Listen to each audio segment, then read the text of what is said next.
Welcome to FCPA Flash, the official podcast of FCPA Professor, moderated by Professor Mike Kaler. FCPA Professor is the leading source of daily FCPA news and commentary and the most authoritative source for those seeking to understand and apply the FCPA. To learn how FCPA Professor can elevate your FCPA knowledge, please visit www.fcpaprofessor.com. FCPA Flash is sponsored by Kroll. Kroll is trusted by companies and compliance officers worldwide to help prevent, detect, and remediate FCPA challenges with scalable end-to-end compliance solutions. From high-volume third-party screening and automated monitoring, to risk-based due diligence, to complex investigations and monitorships. With leading experts, global resources, and advanced technology, Kroll is uniquely positioned to meet all your FCPA needs. Thank you for listening to the FCPA Flash podcast. This is Professor Mike Kaler, and I invite you to my next FCPA Institute in Phoenix, Arizona on January 11th through the 12th. To learn more about the two-day FCPA Institute and how it has elevated the FCPA knowledge and practical skills of a diverse group of professionals, please visit fcpaprofessor.com and click on the FCPA Institute page. Welcome to FCPA Flash. This is Professor Mike Kaler, and in this episode I'm pleased to be joined by Claudius Sokenu. Claudius has experienced the FCPA from three different positions, and as far as I know is one of very few people who have done this.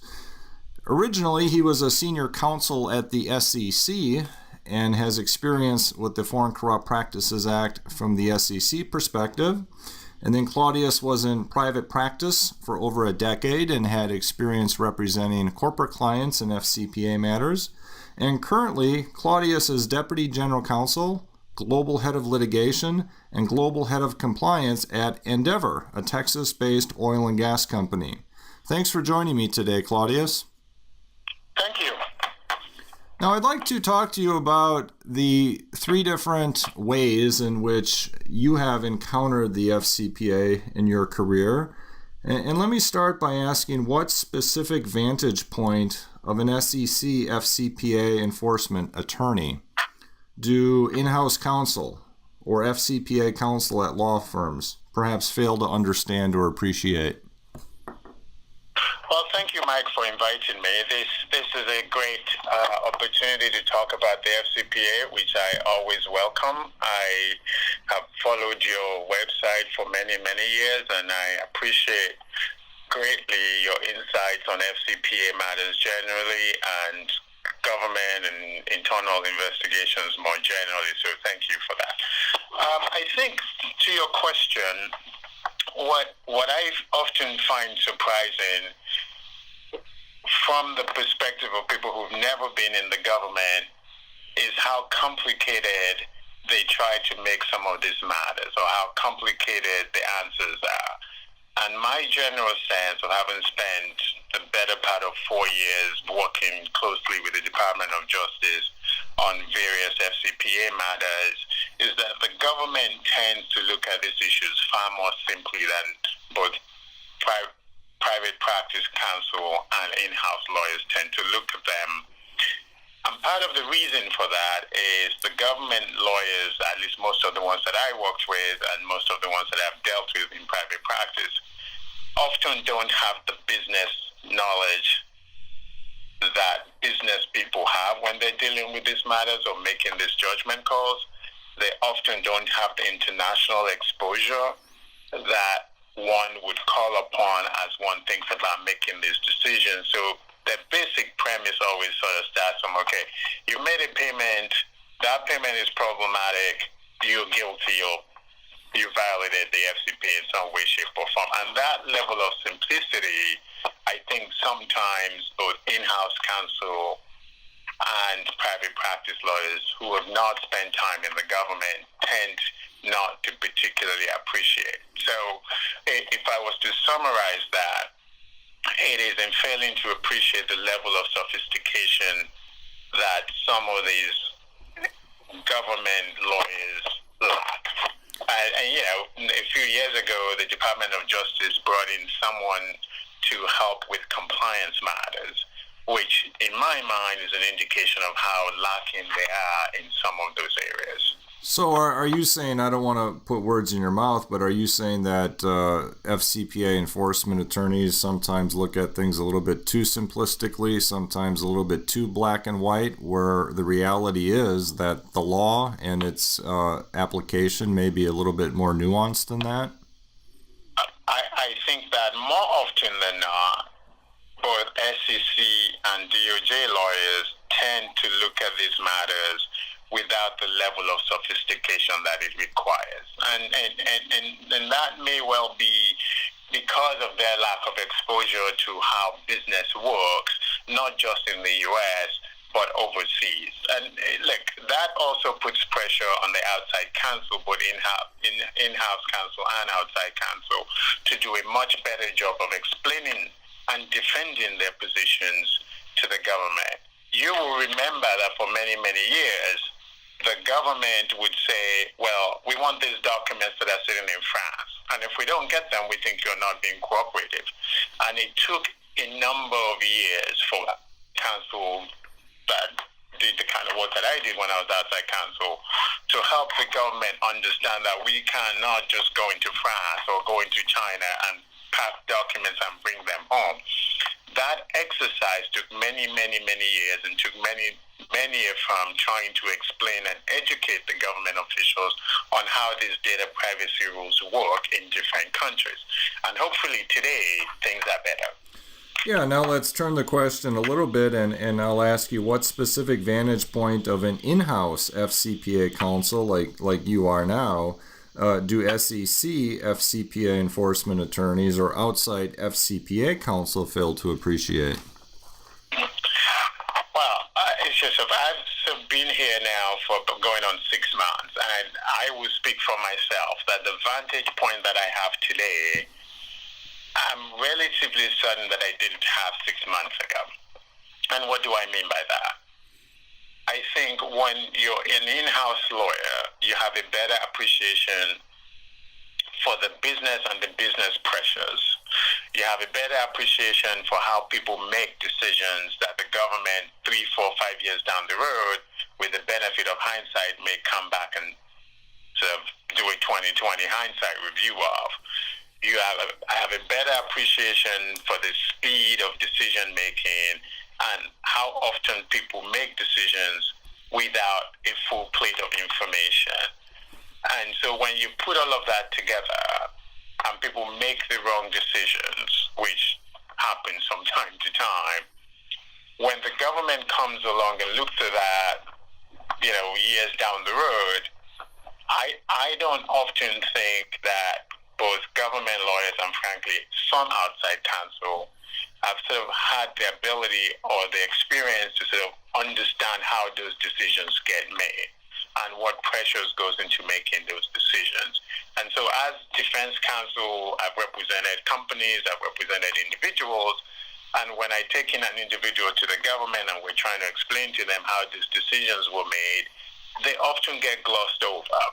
They often say, well, why didn't you do this? And why didn't you do that? And in a we're massive Fortune 100 company with hundreds and thousands of people running around making decisions on a daily basis. And you don't always have the time and the information to make decisions in real time. And I think that sometimes the government and outside counsel miss that point. Do you think, playing off your answer there, that is your read of much recent FCPA enforcement activity, that at least a certain extent of it is hindsight enforcement, is looking at things with the complete benefit of 20/20 hindsight? I think some cases fall into that bucket. And whilst I was not involved and I'm blanking the name of the case at the moment, but whilst I was not involved in the Oxley case, right, where the government also brought a enforcement action against I believe it was the CEO and another senior executive of that company for failing to do what the government describes as adequate due diligence, and some people might argue it's sort of a bury your head in the sand kind of analysis. I think sometimes the government fails to appreciate how these decisions get made in-house. And having been in-house for the last 6 months, I have a much, much better understanding and a much, much better appreciation of how decisions get made. And if you put it in the legal context, right, I would argue that often people lack the requisite intent to go pay a bribe or to go engage in unlawful conduct, whether that's FCPA or some other sort of federal law. Yeah, there's a lot of elements perhaps of the FCPA that some feel may be effectively written out of the statute by enforcement decisions, and I think corrupt intent is certainly high on that list. The final question to complete this sort of trifecta here is, what specific vantage point of an outside FCPA counsel, which you were for many years, do SEC FCPA enforcement attorneys or in-house counsel fail to understand or appreciate? That was one that I thought about it quite a bit in my time here. I think as outside counsel, running an internal investigation, defending a company before the government, I think a lot of times in-house lawyers and their business partners, more importantly, fail to have an appreciation for how the government thinks about these matters. And so you're left with trying to educate not just the in-house lawyers, but the in-house business people. And sometimes that takes time in a situation where you don't have a lot of time. So the way this sort of plays out sometimes is the difference between a company that gets a monitor and a company that does not get a monitor. Because some companies get the problem and react quickly enough to deal with the problem. Other companies that I have represented are slow to get the problem, and they're slow to make the necessary changes. And so that slowness or that lack of speed in doing the things that you need from them to go defend the company then puts you in an awkward position with the government, and it puts your client, the company, in an awkward position vis-a-vis getting a good deal out of the government. And I have found that it would be much, much more beneficial to companies and the in-house counsels to learn about these issues before they come up. And I'm sure you've written about these issues as well. If you're trying to make the decisions after the problem is surfaced, you're almost always playing catch-up, and that can put the company in a very difficult position. So that would be one thing that I think people should pay attention to. I think planning and thinking ahead about various issues will almost always be helpful, and I think that's a place where improvement is required. So of these three job categories, SEC, FCPA enforcement attorney, FCPA lawyer at a law firm, and an in-house FCPA specialist at a large company, which of these three do you think is the most difficult, and why? I think the in-house job is the most difficult, and the reason for that is you're making decisions. If you're fortunate enough that your business people are coming to you and asking you tough questions about what transactions they should or should not engage in, you're a frontline person making decisions. Every other chair that I have sat in, I've been reactive. And you are trying as a lawyer to change people's behaviors internally. You're trying to keep up to speed with the business folks. You're trying to educate them on what is the right thing to do and not the right thing to do. You're trying to create enough of a relationship that they can come speak with you honestly and truthfully and get your informed decision or informed opinion on things. You are lucky if they come to you at all. You're even more lucky if they come to you with enough time to think through these various transactions. And I think, as I said to you earlier, most of my day, I come in at 8 o'clock in the morning, and between 8 and 5, I'm almost always in one meeting or the other. And each time I walk into a meeting, people are looking at me to help make decisions that, frankly, with the benefit of hindsight, the government may come along and say that's the wrong decision. And you don't want to be a department of no, because then people start coming to you. So in a real-time basis, you're making decisions and you're helping make decisions and you're guiding people through decisions both at home and overseas, where any one of those decisions could be the source of a problem, whether it be FCPA, money laundering, OFAC, sanctions, whatever the issues are, that you are almost always sort of dealing with on a daily basis. And that to me is the most difficult chair of all. Do you think the job of a FCPA enforcement attorney at the SEC or DOJ is perhaps too easy? And let me explain what I mean by that. Approximately 50% of all corporate enforcement actions in any given year tend to be voluntary disclosures. Even if a company does not voluntarily disclose, they are going to be in cooperation mode. And as a practical matter, there's really no threat that the government is going to have to prove its case. Indeed, in the 40-year history of the FCPA, the SEC has never been put to its burden of proof by a company. Do you think these dynamics impact the, what I'll say, quality of FCPA enforcement?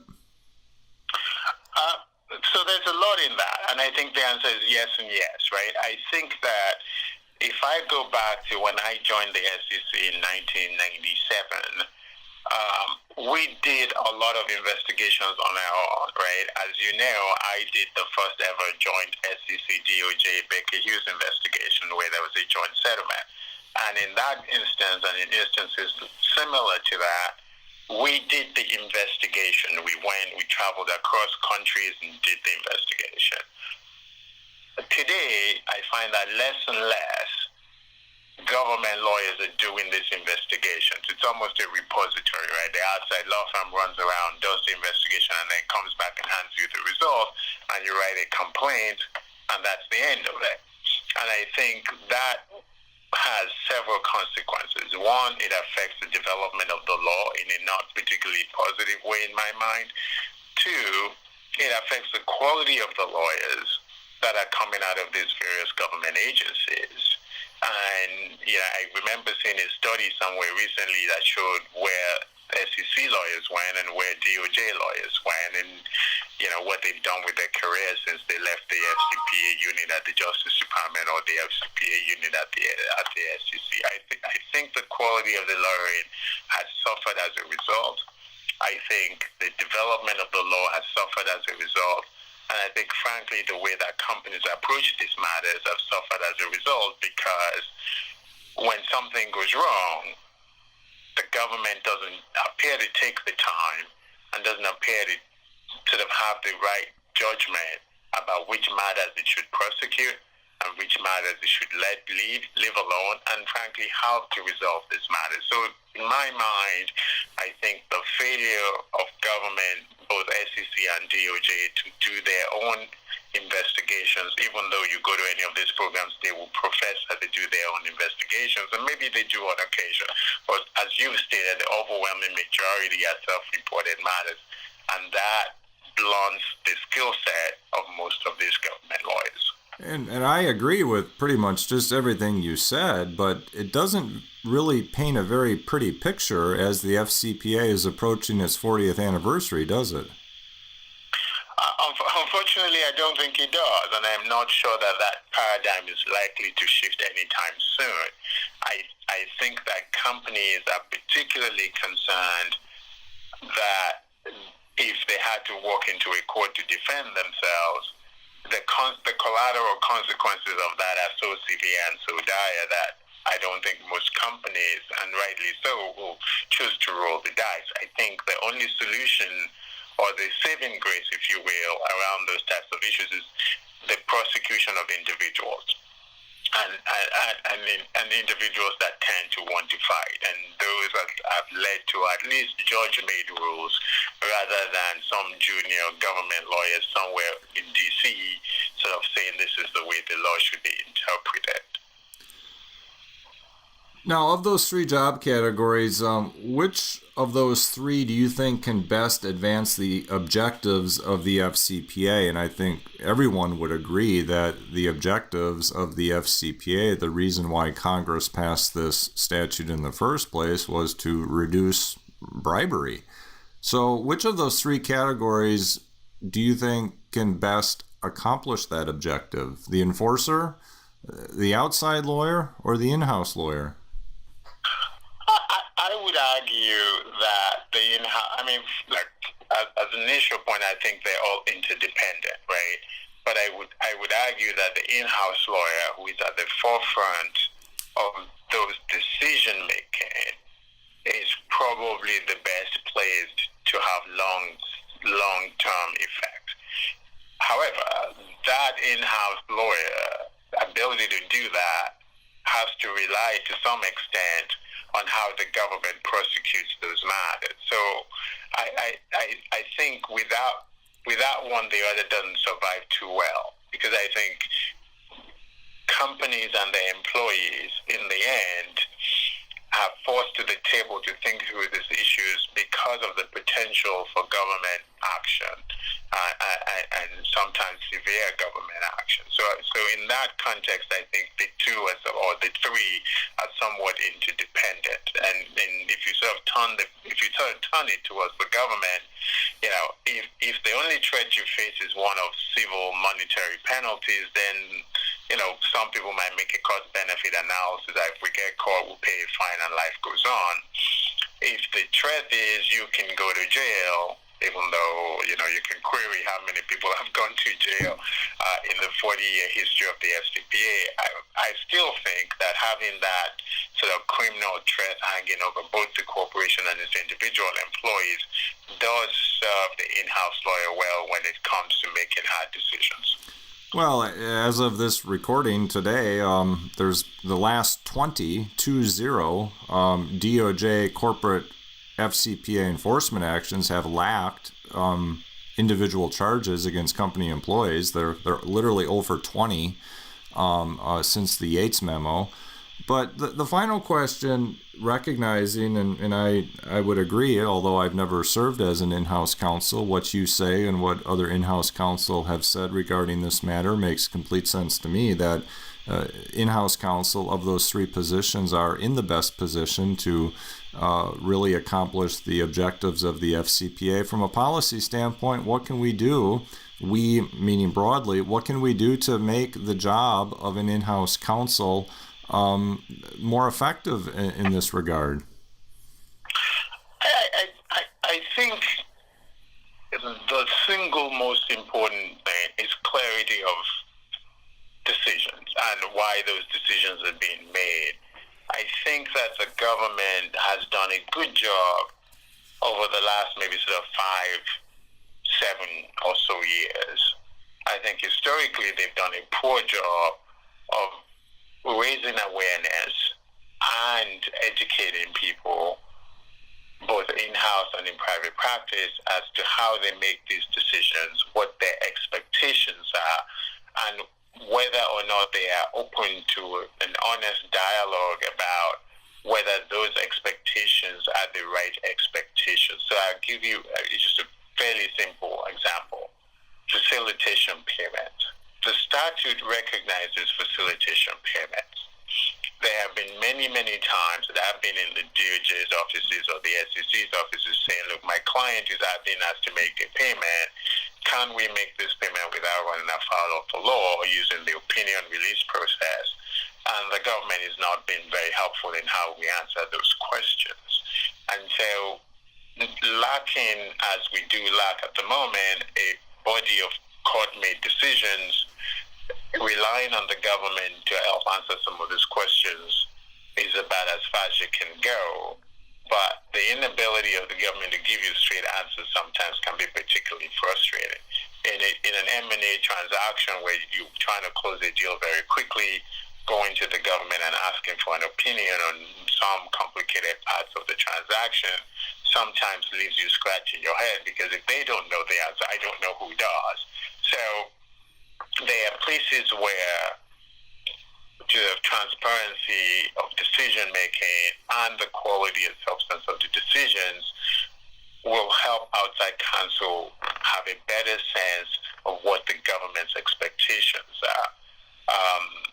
For me, one of the best government cases that I often refer my clients to read when I was in private practice is the Morgan Stanley declination, which at least in part we can argue about whether or not, that Morgan Stanley would have, if it had litigated it, would have won. We'd put that aside. But at least the government took some great pains to lay out the reasons for the declination. And if you took that as a roadmap, at least it gives you the beginning of what would qualify or pass as an effective compliance program, and what the benefits of doing that would otherwise be if you find yourself in a jam. Well, thank you for your insights, Claudius. Today's guest has been Claudius Sokenu. He is the Deputy General Counsel, Global Head of Litigation, and Global Head of Compliance at Andeavor, a Texas-based oil and gas company. And before that, he had a private practice, FCPA practice. And prior to that, he was at the SEC, helping to enforce the FCPA. And as I said in the beginning, as far as I know, you're one of just a very few people who have encountered the FCPA from those three different vantage points. So I appreciate you taking the time and sharing your insight with FCPA Flash podcast listeners. Thank you, and thanks for inviting me on.